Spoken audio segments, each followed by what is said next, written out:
extension already for him. What can you tell us about why he didn't start with the big club? Your thoughts on if that's the right decision and what you would have done, Noah Hiles, and then anything else you can give us on the contract negotiation talks. Yeah, I mean, I don't expect Konnor Griffin to be there very long because, I mean, the Pirates are – I've been told by multiple sources the Pirates are very interested in getting PPI reward for Konnor Griffin, which for those who don't know, if Konnor Griffin plays a full year of Major League Service time this year as his rookie year, the Pirates will be awarded a draft pick. But in order to get a full year of service time, he needs to be up with the Major League club by April 9th. So if you look at the calendar, there's not a lot of days for him to be in Indianapolis to meet that deadline. There were some extension talks prior to the decision to send him down to AAA. The way those talks went essentially was like, you know what, like they offered him probably a lower number than he's worth, and they were probably aware of that. But it was, hey, if you sign this, we can live without getting a draft pick for this. And if you don't sign it, you haven't necessarily played your way onto this team. You had an inconsistent spring. So they'll send him down to AAA for a little bit. They'll continue talking about the contract extension. He's probably going to be up here the first week of April. And they'd like to probably have that deal finalized by the time he gets up. So, like I said, don't expect him to be there very long. They even talked about it with the roster construction as is. Very rarely, especially in a small market like this, do you see the 26 remain the 26 for the first whole month of the season. I expect there to be additional moves being made. And I think we could very well see Konnor Griffin playing shortstop for this team probably before the first homestand of the year comes to a close. Yeah, and part of the hype around this team this year, unlike recent seasons, there were moves made in the offseason to win now. There were, and you couldn't say that a year ago. So a lot is going to depend on trying to have this team win now while also looking to the future. Do you think most of the decision for him to start down in the minors was about his career, the contract, all of that, or did any of it have to do with his inconsistent play? Because I will tell you, I saw the tweet come through and show it to a colleague when I was covering an NCAA tournament game, and their first reaction was, well, he had an inconsistent spring. And I was, yes, true. Is that why, though? He didn't do himself any favors. I'll say that. But I mean, like, if he does get, we'll see, right? If he's promoted in the first week of April, right? I'm not sure what 1 week in AAA really could have taught him. Aside from, there's some good steakhouses in Indianapolis, right? 100%. 100%. Yeah, that's really all there is to learn from that little of a time in AAA. But, they'll justify it how they want to justify it. But if it's truly about learning and his development, then the PPI doesn't matter, and he'll be up when he's ready. And that will probably mean going past that. Now, it's to my understanding that there's a pretty good chance we'll see him before April 9th. So make your own inferences on that. Yeah, that's very, very fair. Again, Noah Hiles of the Post-Gazette here joining me on Mic Drop, talking the Pirates, talking Konnor Griffin. Now, this, I think, is important for fans to hear, what I'm about to ask now, because obviously there's a lot of hype around this team. There's a lot of hype around him nationally, locally, and it's valid so far, but we know nothing about, as you know, any baseball prospect until they actually get in the show. Yeah. There are some that have called him the best Pirates prospect for the franchise since Barry Bonds. Mm-hmm. But as you also know, Barry Bonds didn't win Rookie of the Year. He wasn't Barry Bonds that we later saw his rookie season. Whenever he comes up again, assuming it is soon, knowing his age, knowing his skill level, you've seen him now in person. What do you think is a reasonable expectation for him? And, what do you think even the Pirates are expecting that if he doesn't get to a certain level, they then would be concerned, I guess, about the future? No one's cutting bait 1 year in, but what do you think is reasonable from the management and even for fans to expect from him this year? Yeah, I think his floor right now as a 19-year-old is probably a stronger, faster version of Jared Triolo, right? Okay. I mean, he's going to be a very capable defender at shortstop, and that's going to allow Triolo, who will be the opening day shortstop, to move over to third. And so you have two gold glove caliber defenders on the left side of your infield. So that's a huge box. That's a lot of value right there. He's faster. He'll probably be the best base stealer on the team. So, I mean, I don't know how often he'll be getting on base, obviously, because he's going to figuring out the approach at 19 years old. That's going to be the challenge, right? But when he's on, he'll be able to steal bases. He'll be able to go first to third very quick. And then raw power, right? So you look at it's like Jared Triolo in the field with a little bit more offensive value, just because, I mean, the batting average, it might not be great his first rookie season, his rookie season. The on-base percentage, same thing. He had trouble hitting fastballs this spring. That's not a great sign. But if you bat him if he is in your bottom third of your order, you have a pretty good order, because, there's always just that chance where he can run into one because of his size. He's still a guy, even right now, that can hit 15 home runs if you give him 500 plate appearances. And they didn't have a lot of those guys on the team last year, Mike. Right. So even if compared with a batting average around 210, 220, which I'm not saying that will be the case, but that could be the case for a 19-year-old. I don't think that's a pessimistic evaluation on my end. But let's just say he does hit 220 with 15 home runs, steals 25 to 30 bases, and plays Gold Glove caliber defense at shortstop. You're not getting that from anyone else on the roster, even Triolo, I think. Yeah. So that's a 2.5 WAR season probably from your shortstop, who's still not able to drink a beer yet legally in the United States. That's pretty good. Right, and years away. It's not even it won't even be next year. Yeah, he's got 2 more birthdays before he can do that. So. Right, there's plenty of runway with this for sure, and there's reason though for the optimism and for the hype, and it's not even just local. The national media have fed into this. He's been hyped for a while, and he's also coming to Pittsburgh at the appropriate time for the franchise, because now they're in a better position than they would have been a year ago, 2 years ago, certainly before Paul Skeens. He now could be coming into maybe a better infrastructure, maybe a better lineup around him, which is important. Somebody trying to read pitches. Somebody else could help him out and tell him what's coming, which maybe wouldn't have been the case a couple of years ago. All of that is important. You can't steal first. So that's going to be the issue of getting there, even if once he gets there, he can steal bases. But if he brings defense and can steal bases whenever he does get there, I mean, the bar isn't that high for that position, unfortunately, even for a team trying to win now. Maybe they don't have as much wiggle room, because there are going to be another end of the fan base that if he is hurting the team, even at his age, they then might be upset because there's pressure on winning now.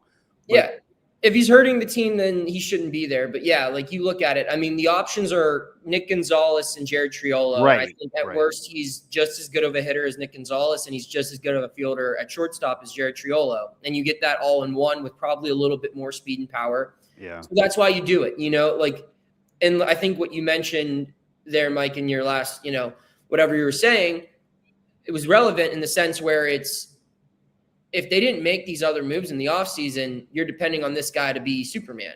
Right. And he's not ready to be Superman yet. Right. And we saw what happens when you do that, when O'Neal Cruz came up and they were asking him to be the best hitter on the team pretty much since he's arrived, and Henry Davis and all of these other guys, where now they can go up to Konnor and be like, look, man, we need you to be our 8th hitter. We need you to be our 9th hitter. And if you can be something more than that, that's great. But you're 19, going to turn 20 years old this season. Yeah. Just focus on learning the game at the major league level. This is good for his long-term development. It's good to be introduced to Major League Baseball with some high stakes. He's not coming up in the midst of a rebuild. He's coming up in a season where they're supposed to make the playoffs. That's how they view it. So I almost was about to say he's coming up with a little bit of the pressure off, but I stopped myself because not really when it's him and knowing how the media market is, but in a reality sense, it shouldn't be as high on him, at least to carry the franchise. I mean, Brian Hayes, O'Neal Cruz, all these guys, they came up and it was save us. Yes. There's not much else to save us. You're going to do it. Some fed into it and it created more of a pressure cooker. Yeah. Konnor Griffin doesn't have to be more than what you mentioned for those numbers. For the team to be able to win, there's enough there that maybe they could contend, even if he is not great, not in rookie of the year contention. Obviously, if he's hurting the team and they're winning, or if he's hurting the team and they're losing and they think that's a problem, maybe they will make some other decision on him. But yeah, it makes sense right now for sure. New Ohio's Mike Osta here, Mike Drop with Believe and Sirius XM. What do you think the ceiling is? Realistically, yeah. I I don't know. Pick a guy. I mean, like his career ceiling is the best player in the sport. I mean, one of them. Like, I mean, yeah. I mean, a guy who profiles like Mike Trout, Bobby Witt Jr. I've had Major League scouts compare him to A-Rod, Cal Ripken Jr. So I mean, that's the ceiling. But I mean, for this year, I don't know. I mean, if he comes up, ceiling for this year, you've got to contextualize as well, like what situation he's walking into. This is a team that had one guy that was an above average hitter in Major League Baseball last year. Yeah. So if he can even just have a league average OPS, that is an astounding success for him. And that's a huge win for the organization. Yeah. Because this year, whatever you get from Konnor Griffin is more than likely going to be one of the worst years of his career because he's only 19, 20 years old. He hasn't seen a single pitch above AA. So if it's the better it is, the more fans should be excited. And I really don't think, like, if he comes up here and struggles and has to go back down, like, I don't think that's a reason to panic. A-Rod couldn't figure it out his first year in the major leagues. Mike Trout couldn't figure it out. Like, they needed to go up and down. And, I mean, Jeter too. So, like, there's plenty of precedent of young guys not being able to instantly figure out this game. Maybe he does. I think it's a bigger problem for the Pirates if he doesn't, just because it would require them to probably find another everyday shortstop. But his ceiling, I don't know. I don't know what his ceiling is because, I mean, I wouldn't have assumed at this time last year we'd be having this conversation. So who knows what kind of conversation we're having a year from now. I wouldn't have assumed we'd have this conversation about him or the team. Like I wouldn't have assumed that the tenor of the conversation would have been this at all. You're probably bewildered with the positivity when you appear on shows here days ahead of opening day, and would never have predicted it a year ago. Noah Howells of the Pittsburgh Post-Gazette here joining me on Mic Drop. And that's all very, very fair. And I believe A-Rod didn't come up even this early right away to start that first season. He didn't start the season in the major leagues, no. So, because he was on that 95 Mariners team, but that was he came up like the end of that year, and then that next season was his first one. So this is still kind of unprecedented. And, again, they're not as great as there have been of young players who's been hyped that eventually got going.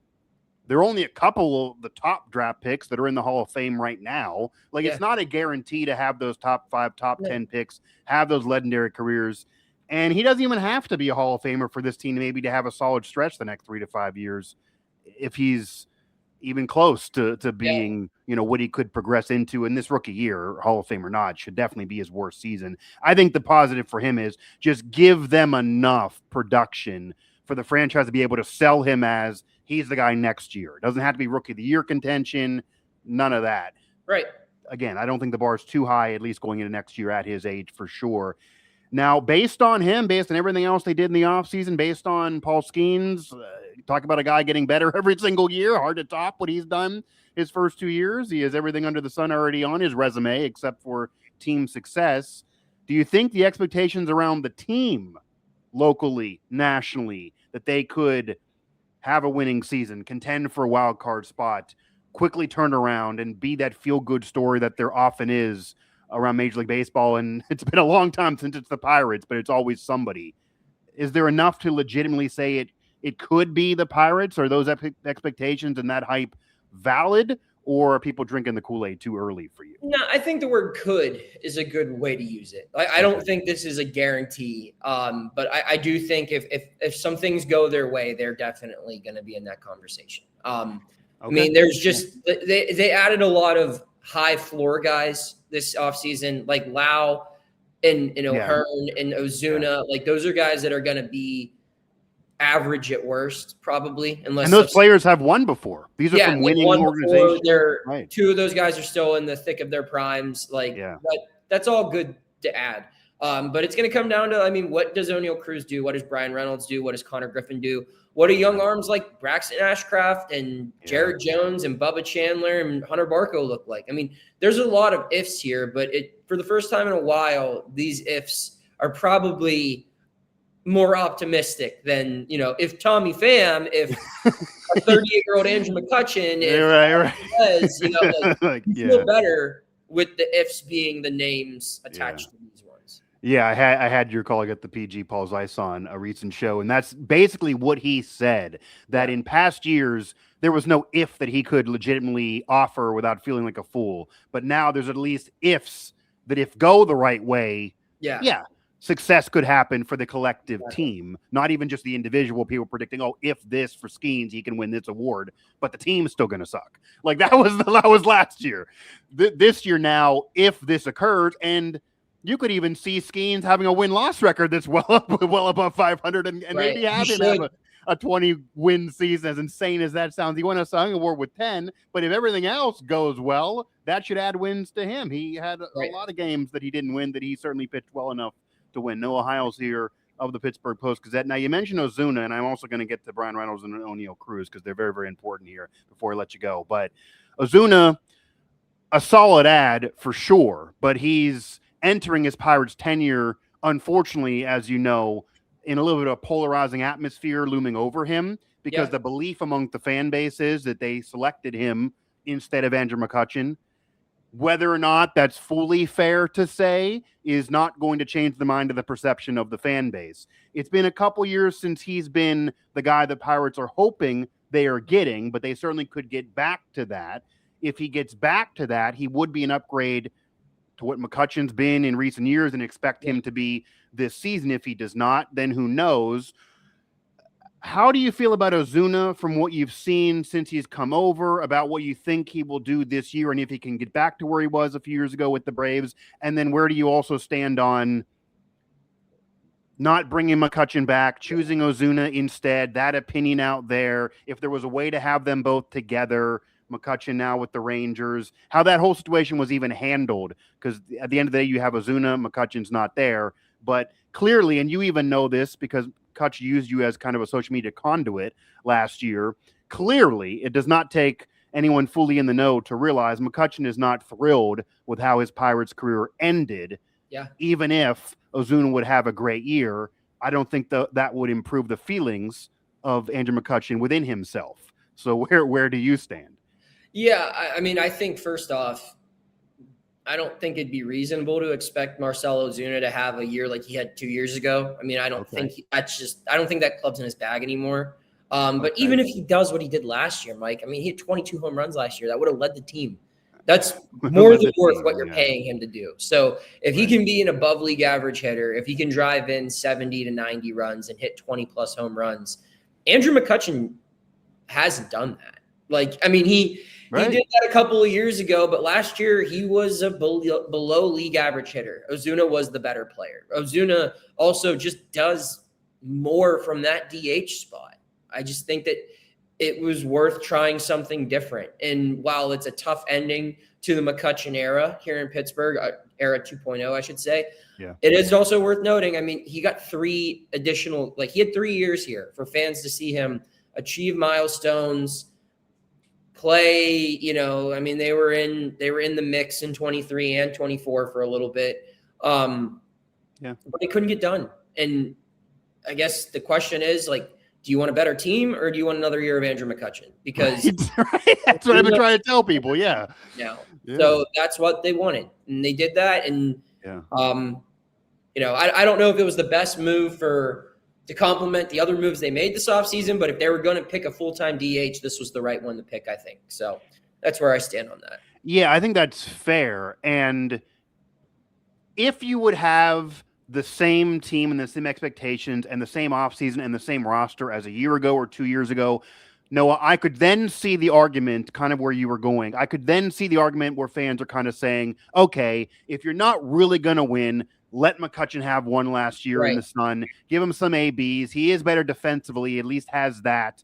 Try it out. You're not going to win anyway. But this is happening in a year where they've had a better offseason. The most negative Pirate fan or media member around is saying that they could maybe have a chance, that there are ifs out there. We've seen that from fans and media members who normally are not high on this team or would laugh at that question. They're not laughing this year. So if that's your scenario, I think it's fair to, whether it's a slight upgrade or not, the best play. The best are there. The best is who you bring in. And in terms of who they reasonably could pay and reasonably find, Ozuna is a find ad. Why do you think, though, as the only pushback is, so Ozuna is 35. He hit 39 home runs 2 years ago and 40 the year before. We're not talking 5 years ago. Even if he just does what he did last year, he could lead the team. It could be better than McCutchen for sure. He was a 1.6 baseball reference WAR, a BWAR, and McCutchen was like in the single digits there below 1. He was like 0.4 or something last time I looked. But why do you think it's totally out of the question that